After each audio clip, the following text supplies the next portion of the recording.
if you had to pick one or the other, stay or go, where does Tyler Toffoli end up on Saturday? Yeah, it's really tough, right? Like you said, semantics here. Look, I've always kind of been of the belief that he's going to stay. Now, what he's going to stay for is a tough question because, you look at his number, he's a little older now. He's going on 32 years old. How long do you want to give a guy like that?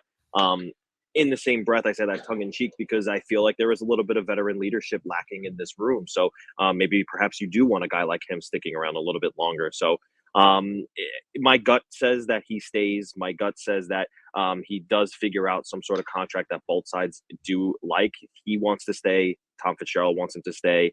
I know that they like him on Jack Hughes' wing. I'm not actually sure if Travis Green had put him there this morning. I can't remember off the top of my head, but I do know that they like the fit. And, again, he's been there. He's done that. He's been to so many, he's been to Stanley Cups. He's won Stanley Cups. He has plenty of playoff experience. And, a little bit of that veteran presence is lacking here, and that's what they need. So it wouldn't surprise me if he stayed.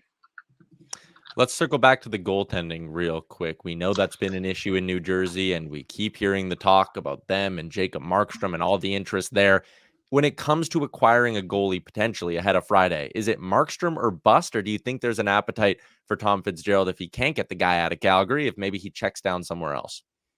Yeah, I think it is. I think they have their sights set on Markstrom. They're willing to wait to do that until the summer. And if anything happens here, if they don't get Markstrom by March 8th, perhaps they just strengthen the blue line and they try to go back to the mold that they had last season, right? That's what got them to the playoffs. That's what got them to pass the first round against the New York Rangers, was having a stronger blue line and Vanacek and Schmid just making those saves that they needed to make. This season has not been that way. The blue line has been a bit weaker. There's been a lot of high danger chances given up by the Devils for other teams, and the goaltending has certainly been exposed.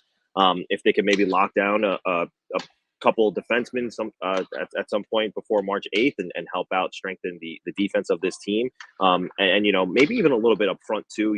They lose a couple of key defenders up front in guys like Miles Wood and Tatar and even Michael McLeod, who's not here anymore.